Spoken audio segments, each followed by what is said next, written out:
Bonsoir à tous, merci de nous rester fidèles. Tout de suite le sommaire de votre journal. Programme d'aide au logement, les professionnels immobiliers s'engagent à contribuer activement à sa mise en œuvre. Selon les hautes directives de Sa Majesté le Roi, l'appel est désormais lancé pour un effort collectif afin de faire aboutir ce chantier social immense. Nous suivrons les témoignages de primo-acquéreurs qui se rapprochent de leur rêve d'accéder à la propriété. Après une saison agricole fortement marquée par le stress hydrique, l'actuelle campagne agricole s'annonce sous le signe de l'espoir de jours meilleurs. Les professionnels de la terre s'y préparent en tout cas. Nous irons à la rencontre de céréaliculteurs dans la région de Casablanca-Stade. La dimension humaine et interculturelle fortement présente à la 12e édition du festival intermaghrébin d'Oujda. Le top départ d'une édition qui promet spectacle et création de ponts entre les peuples a été donné hier. Cette deuxième journée est marquée par la projection, c'est cela, de films tunisiens, mauritaniens et libyens et par un grand hommage au cinéma espagnol. Bonsoir. Avant de développer ces titres, d'abord le rappel des activités royales de la semaine qui s'achève. Une semaine marquée par l'annonce d'un chantier social immense, celui des aides directes au logement pour les personnes à ressources limitées et par un conseil des ministres où les grandes lignes du PLF 2024 ont été présentées devant Sa Majesté le Roi Mohamed VI. Boubkir Ben Khabret. Mardi, Sa Majesté le Roi a présidé au Palais Royal de Rabat une séance de travail consacrée au secteur de l'habitat et de l'urbanisme. Ce nouveau programme, qui s'étale sur la période 2024-2028, vise à renouveler l'approche d'aide à l'accès à la propriété et à venir en aide au pouvoir d'achat des ménages à travers une aide financière directe à l'acquéreur. Les montants de l'aide seront en fonction de la valeur du logement acquis. Ainsi, le montant de l'aide est fixé à 100 000 dirhams pour l'acquisition d'un logement dont le prix de vente est inférieur ou égal à 300 000 dirhams TTC, 70 000 dirhams pour l'acquisition d'un logement entre 300 000 dirhams et 700 000 dirhams TTC. Jeudi, Sa Majesté le Roi Mohamed VI a présidé au Palais Royal à Rabat un conseil des ministres consacré à l'examen des orientations générales du projet de loi de finances au titre de l'année 2024 et à l'approbation d'un projet de loi et d'un projet de décret relatif au domaine militaire, de 3 conventions internationales et de nombre de nominations aux fonctions supérieures. Les orientations générales du PLF au titre de l'année 2024 s'articulent autour de 4 principaux axes. Premièrement, la mise en œuvre du programme de reconstruction et de mise à niveau général des régions sinistrées par le séisme d'El Haouz, ainsi que le renforcement des mesures de lutte contre les impacts conjoncturels. Deuxièmement, la poursuite de la consolidation des fondements de l'État social, notamment à travers la mise en œuvre du chantier royal de la protection sociale, via la poursuite de la généralisation de l'assurance maladie obligatoire de base au profit des catégories démunies. Ce programme cible 60% des familles marocaines non couvertes actuellement par les régimes de sécurité sociale. Troisièmement, la poursuite de la mise en œuvre des réformes structurelles à travers notamment le parachèvement de la réforme du système de la justice ainsi que la mise en œuvre des hautes instructions royales relatives à la révision du Code de la famille. Quatrièmement, le renforcement de la soutenabilité des finances publiques, notamment à travers la réforme de la loi organique relative à la loi de finances, la poursuite du développement des financements innovants, ainsi que la valorisation du portefeuille public et l'amélioration de son rendement. Conformément aux dispositions de l'article 49 de la Constitution et sur proposition du chef du gouvernement et à l'initiative du ministre de l'Intérieur, Sa Majesté le Roi a bien voulu nommer nombre de walis et de gouverneurs et nommer le nouveau directeur général de l'Agence nationale de réglementation des activités relatives au cannabis. Et sur proposition du chef du gouvernement et à l'initiative du ministre des Affaires étrangères, de la coopération africaine et des Marocains résidant à l'étranger, Sa Majesté le Roi a nommé plusieurs nouveaux ambassadeurs. Et toujours sur proposition du chef du gouvernement et à l'initiative de la ministre de l'Économie et des Finances, Sa Majesté le Roi a nommé le nouveau président de l'autorité de contrôle des assurances et de la prévoyance sociale. Le Maroc a donc dévoilé les grandes lignes du nouveau programme d'aide au logement. Sa mise en œuvre s'inscrit en droite ligne avec la volonté du souverain de renforcer le pouvoir d'achat des ménages à travers une aide financière directe à l'acquéreur du logement. Et ce grand chantier de réforme du secteur de l'habitat et de l'urbanisme représente en effet un nouvel élan vers l'implémentation des piliers de l'État social dans la même veine du chantier royal de la protection sociale. Nous vous proposons ce soir un reportage où la parole a été donnée à de futurs acquéreurs rassurés d'apprendre que leur attente n'aura pas été vaine et qu'ils pourront accéder bientôt au logement. Myriam El-Missi pour le commentaire. En quête d'appartement, ce jeune couple casablancais multiplie les visites de projets immobiliers.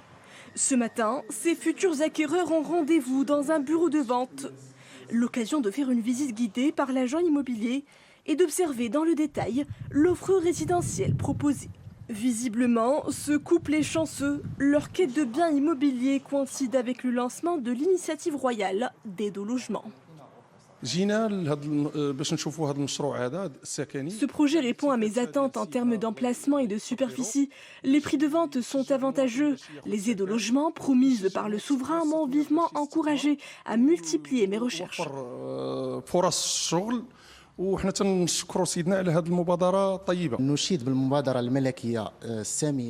Ce programme d'aide commence à susciter un réel engouement des primo-acquéreurs. On s'attend à une croissance notable de l'activité de construction immobilière. Pour accompagner la demande haussière, les promoteurs mobiliseront de plus gros investissements, ce qui impactera toute la chaîne de valeur immobilière et donc créera plus d'opportunités d'emploi. Tout comme Rachid, ils sont nombreux à avoir accueilli avec enthousiasme le programme d'aide au logement. De potentiels acquéreurs qui se réjouissent de cette aide directe qui atteint les 2/3 du prix d'achat. C'est une réforme majeure sur le point de changer la vie de millions de Marocains. Ces aides encourageront les citoyens à un revenu faible ou moyen à devenir propriétaires. C'est toute la machine de l'immobilier qui sera relancée, lourdement impactée par la récession économique engendrée par la pandémie. Même satisfait du côté des professionnels du secteur, le nouveau programme impulsera selon eux un fort élan à un secteur lucratif et très porteur de l'économie nationale. Quand le bâtiment va, tout va. L'immobilier est un moteur de croissance capable d'entraîner et de faire prospérer différents secteurs de l'économie. L'acquisition d'un logement était auparavant inaccessible pour une grande partie de la population. Dorénavant, grâce à ce projet royal, la classe moyenne, les salariés et autres ménages bénéficieront d'incitations attrayantes pour acquérir une maison à un coût abordable, plutôt que de payer les frais de loyer. Un programme qui devra s'étaler sur la période 2024-2028. Ils sont éligibles les Marocains résidant au Maroc ou à l'étranger, qui ne sont pas propriétaires au Maroc et qui n'ont jamais bénéficié d'une aide au logement. Les montants de l'aide varieront en fonction de la valeur du logement acquis. Le montant de l'aide est fixé à 100 000 dirhams pour l'acquisition d'un logement dont le prix de vente est inférieur ou égal à 300 000 dirhams, 70 000 dirhams pour l'acquisition d'un logement entre 300 000 dirhams et 700 000 dirhams. Et pour en parler plus longuement avec nous sur le plateau, professeur Moustapha Shimi, professeur de droit et politologue. Monsieur Shimi, bonsoir. Bonsoir. Le nouveau programme d'aide au logement s'étale sur la période de 2024 à 2028. Il profitera aux Marocains d'ici et d'ailleurs qui n'ont pas jusqu'ici acheté leur premier logement. Tout d'abord, parlez-nous de l'importance de ce chantier social. Vous avez remarqué que c'est un programme qui va au-delà de la législature actuelle, qui finit en 2026. C'est un programme 2024-2028. Donc c'est quand même intéressant, ça prouve que c'est une tendance lourde et un axe prioritaire. La question du logement est extrêmement compliquée au Maroc. On a un déficit de logement d'1 500 000 à peu près, déficit existant. Et donc il y a nécessité de repenser une politique et de promouvoir ce secteur-là. Une autre difficulté, c'était l'accession et l'éligibilité des primo-acquéreurs, c'est-à-dire ceux qui vont acheter pour la première fois, pour accéder donc à un logement en toute propriété. Et la barre, elle était où? Elle était dans le premier rapport. il y avait sur le marché des logements, etc. Mais il y avait nécessité, même pour avoir des crédits bancaires relais, d'avoir 20-25% minimum. Et évidemment, cette somme n'est pas toujours mobilisable pour des classes moyennes inférieures, d'où cette grande avancée sociale qui a été décidée lors de la réunion présidée par le souverain, donc de donner des facilités. C'est une aide directe. Elle ne passe pas par le circuit des promoteurs, etc. C'est une aide directe qui est donnée donc aux primo-acquéreurs. C'est une aide directe qui est de 100 000 dirhams pour les logements de moins de 300 000 dirhams et qui est de 70 000 dirhams pour les logements situant dans la fourchette de 300 000 et 700 000 dirhams. Elle est doublée par un réaménagement des structures d'accompagnement de l'habitat, des 12 agences régionales de l'habitat, c'est important, donc un suivi de terrain. Et enfin, elle donne un grand espoir à une frange de la population qui était dans des situations hors logement, hors accès, donc soit le système d'allocation, soit l'hébergement dans les familles, etc. Enfin, un effet, c'est l'impact économique. Il y a plus d'un millier d'entreprises, de chiffres donnés par la Fédération du bâtiment, de petites entreprises qui sont en difficulté aujourd'hui, sinon sinistrées. Voilà donc une mesure royale qui va stimuler ce secteur, remettre les opérateurs économiques de ces PME, TPME, etc. dans l'habitat. Et comme ça a été dit... Un secteur pourvoyeur d'emplois. Tout à fait, créateur d'emplois. Moins d'1 million de personnes. Et puis ça crée un climat, et en plus c'est connu, c'est une vieille loi connue, ça a été dit dans votre sujet, quand le bâtiment, tout va.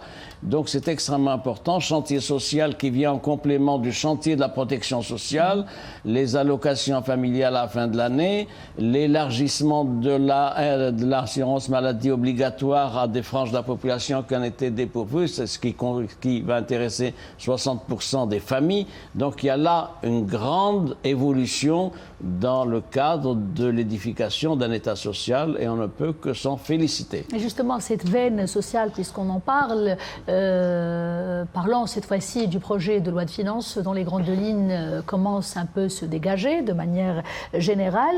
La dimension sociale, là encore, est au cœur de ce budget de l'année prochaine, professeur, n'est-ce pas? Oui, ce qui va peser dans le projet de loi de finances qui a été présenté donc au Parlement, le 20 exactement, et qui va faire l'objet de délibérations jusqu'à la fin de l'année par les deux chambres, c'est évidemment le coût financier des mesures sociales qui sont prises pour 2024 et leur budgétisation également pour les années suivantes.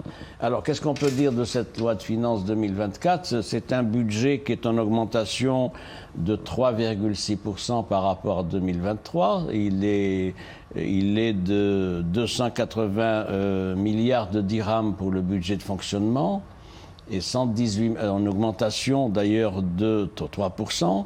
Et de 118 milliards de dirhams pour ce qui est du budget d'investissement, 11%. Il faut y ajouter un troisième bloc, c'est le service de la dette. Le service de la dette, c'est 38 milliards de dirhams, une augmentation de 23%. Au total, un budget général de 436 milliards de dirhams, en augmentation de 9% par rapport à celui de 2023. Et il faut également évoquer des recettes supplémentaires. Il est prévu des privatisations et des cessions de participation de l'État dans les entreprises publiques à hauteur de 5 milliards de dirhams. Également la participation de grands groupes, on ne le dit pas suffisamment, mais il y a des grands groupes qui sont des grands contributeurs aux recettes. Je veux parler de l'OCP, 7,5 milliards de dirhams. Je veux parler de la conservation foncière, 4 milliards de dirhams. La Banque centrale, 1,7 milliard. Total de 13 milliards de dirhams qui sont assurés par ces trois intervenants. C'est extrêmement important. Et puis, évidemment, se posera la question du financement. Nous sommes dans un palier où il y a des interrogations sur la soutenabilité des finances publiques. Il y a des dépenses incompressibles, je les ai évoquées, budget d'investissement, budget de fonctionnement, service de la dette, mais à côté de ça, il y a des charges, même si les recettes vont augmenter, pour ce qui est notamment de l'impôt sur le revenu qui va augmenter, les charges sont importantes et il y a un déficit du Trésor de à peu près 60-65 milliards de dirhams. Ça nécessite quoi? Ça nécessite évidemment le recours à l'emprunt à l'emprunt intérieur et l'emprunt international. S'il y a encore des marges de manœuvre... Avec emprunt ou des lignes de liquidité. Avec les lignes de liquidité qui sont ouvertes, dont celles ouvertes évidemment par le Fonds monétaire international et la Banque mondiale, les lignes de liquidité d'ailleurs flexibles pour ce qui est des FMI, c'est important. Donc il y a recours à l'emprunt, nécessité d'une meilleure allocation des ressources, plus d'efficience, mais c'est soutenable. Excellent professeur, restez avec nous. On va vous faire réagir ensuite sur la question proche-orientale, la situation à Gaza et sur la position marocaine exprimée au Caire lors du sommet sur la paix. Pas de répit donc pour les raids israéliens sur la bande de Gaza, des raids qui ont fait des dizaines de morts pendant ces dernières heures et qui ont fait plus de 3000 morts côté palestinien depuis le début de l'escalade de violence dans la région. Et pendant ce temps, un nouveau convoi de 17 camions transportant de l'aide est entré aujourd'hui, ce dimanche, dans la bande de Gaza qui est complètement assiégée et où les habitants manquent de tout et qui font face à une situation humanitaire catastrophique.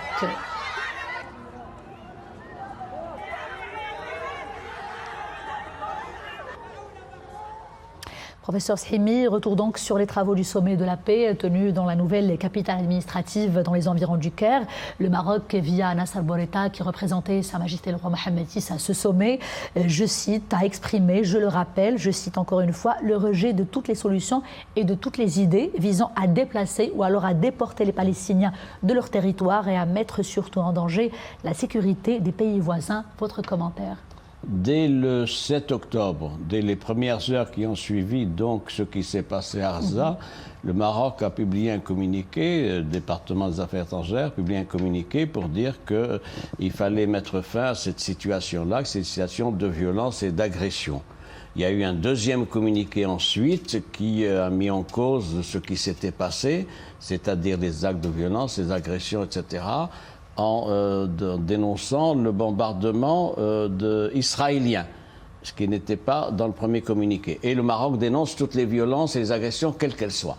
Sur ce plan-là, la position marocaine s'est affinée, si je puis dire, et précisée lors du sommet de la paix qui s'est tenu au Caire, samedi, vous le savez, où le ministre marocain des Affaires étrangères a présenté 5 orientations, il a appelé ça 5 messages à la communauté internationale, lesquels?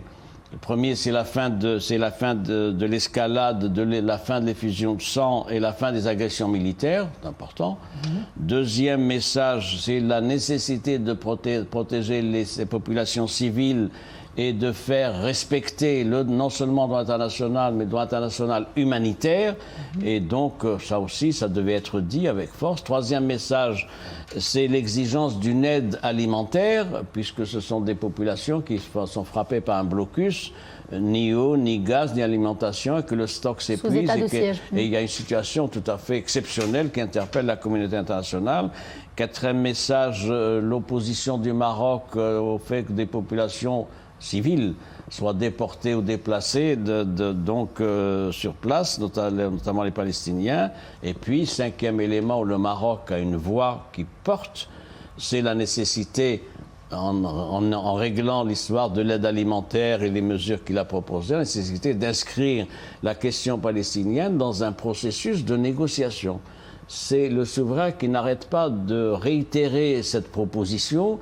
Il faudra bien un jour sur la table qu'il y ait des négociations, sinon cette situation va perdurer avec des risques de confrontation et de conflagration. La position du Maroc, c'est quoi? C'est d'abord le soutien, la solidarité totale au peuple palestinien, et ça s'est vu à travers les manifestations importantes, massives qu'il y a eu à Rabat et dans d'autres villes. Donc il y a là une cause palestinienne qui est au premier rang du cœur des Marocains comme la cause nationale, nécessité d'un schéma de 2 États, le respect des résolutions du Conseil de sécurité de 1967, donc les 2 États, le retour aux frontières au 4 juin 1967 et une commune volonté d'imposer un plan de paix. Donc nous en sommes là. Le Maroc est disposé à porter son concours et être médiateur avec d'autres pays d'ailleurs, l'Égypte, l'Arabie Saoudite, le Qatar, etc. Le ministre des Affaires étrangères l'a dit au sommet de la paix au Caire, et donc d'avancer. Mais c'est sûr qu'on ne peut plus continuer à s'accommoder de cette situation où la communauté internationale regarde ailleurs, gère comme elle peut, quand elle peut gérer ce qui se passe, et donc il faut avancer. Et c'est pour ça que c'est une voix influente qui a de l'écoute et qui a intéressé les participants au sommet de la paix au Caire. Merci beaucoup, professeur Mostafa Shehimi, pour cet éclairage. Merci à vous. Vous l'avez constaté par vous-même, des vents très forts ont soufflé sur plusieurs provinces du royaume hier soir et toute cette journée encore, des rafales de vent qui ont atteint plus de 100 km/h et qui ont provoqué quelques dégâts matériels dans certaines villes où des arbres ont été complètement arrachés, notamment la visibilité très faible, voire quasi nulle au niveau de l'autoroute Casablanca-Marrakech. Les images que vous voyez à l'instant même ont été prises à Casablanca. Prudence alors si vous êtes au volant, car ces conditions climatiques défavorables persiste ce soir encore.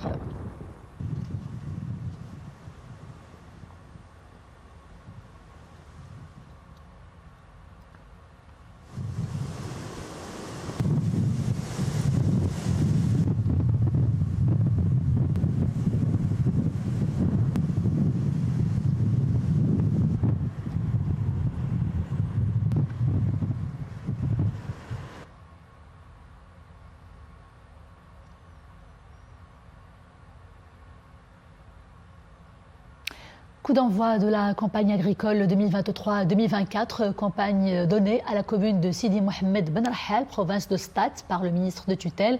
Une campagne agricole qui intervient après une saison 2022-2023 marquée par un grand stress hydrique et par aussi une répartition temporelle irrégulière des précipitations. Cependant, des mesures incitatives sont prévues afin de venir en aide aux agriculteurs. Ahmed Hamri, Bouchaïb Ammari et Zakaria Moukibillah. De larges superficies dédiées à la céréaliculture dans la région de Casablanca-Stat. Pour cette nouvelle saison agricole, les coopératives de la région ont à leur disposition 30 semoirs de semis directs, distribués par le ministère de tutelle. Ce procédé efficace donne de bons résultats. À cause de la succession des années de sécheresse, la technique du semis direct permet de garantir un bon rendement à l'agriculteur tout en réduisant les coûts. Les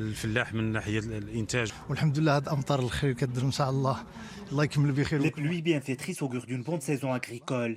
Notre région est connue pour les céréales automnales, cultivées sur une superficie de 880 000 hectares. La production varie en fonction des saisons. Des fois, nous pouvons atteindre 25 millions de quintaux par an. Pour la nouvelle saison, une batterie de mesures est prévue, portant notamment sur l'approvisionnement en facteurs de production agricole, semences et engrais. Environ 1 100 000 quintaux de semences sélectionnées de céréales sont proposés à des prix incitatifs. Idem pour les engrais phosphatés et les engrais azotés importés à des prix subventionnés. Les efforts de l'État portent beaucoup sur l'approvisionnement en intrants agricoles. Nous avons prévu des incitations importantes en termes de semences, céréales, tomates, oignons et pommes de terre. Ces mesures s'inscrivent dans le cadre du programme d'aide de 10 milliards de dirhams initié par Sa Majesté le Roi. Il y a aussi le programme d'aide au fourrage de la production animale.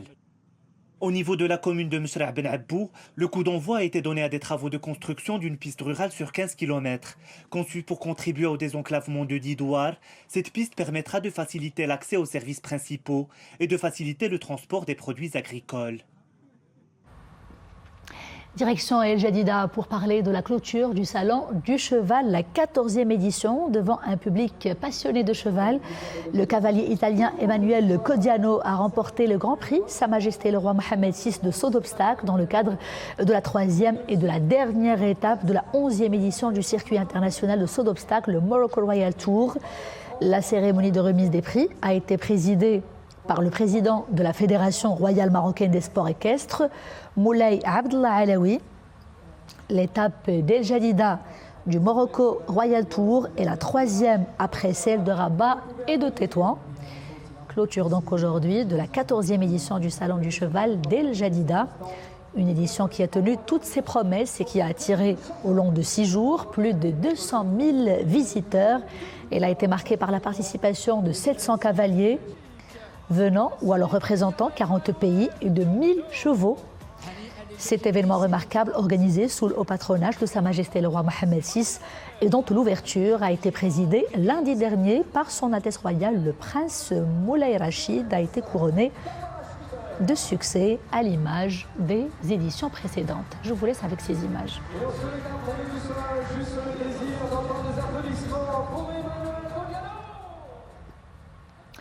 Du 7e art, avant de refermer donc ce journal, nous vous emmenons ce soir à Oujda pour parler du film maghrébin.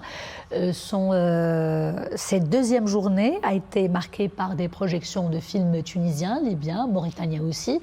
Elle a été aussi marquée par un vibrant hommage qui a été rendu au cinéma espagnol. Rachid Latabi, Hayat Fakhri et Maria Awad.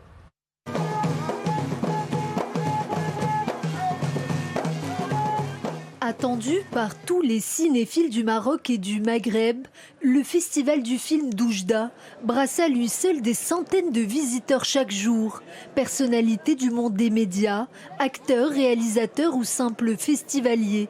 Tous ont répondu présents à cette grande fête du cinéma où l'on célèbre non seulement la force créatrice des œuvres, mais aussi l'humanisme sans frontières.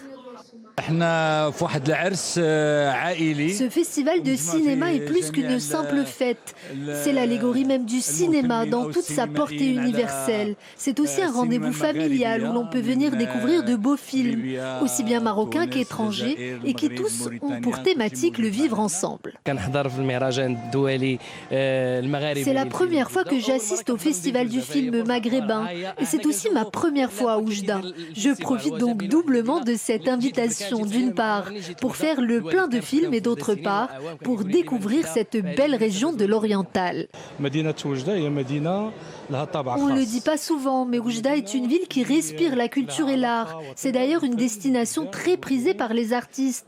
Ils trouvent de l'inspiration. C'est pourquoi Oujda a été choisi pour organiser cette grande fête du cinéma. Une journée marquée non seulement par des projections de films, des débats, des hommages, mais aussi la promesse d'un jeu immersif dans lequel des personnalités seront mises à l'épreuve pour écrire et réaliser un film en quelques heures seulement. Donc on vient directement d'Annecy en France et on est ravis d'organiser un challenge G10 demain. Pour permettre à... il y a 50 personnes qui vont devoir faire un film en 10 heures, top chrono. Marqué par de grandes figures emblématiques, telles Buñuel, Almodovar ou Alejandro Amenábar, le cinéma espagnol est l'invité d'honneur de cette 12e édition du Festival maghrébin international d'Oujda. Projeté en avant-première, Fermer les yeux de Victor Hérissé se hisse déjà dans le top 10 des meilleurs films étrangers de l'année.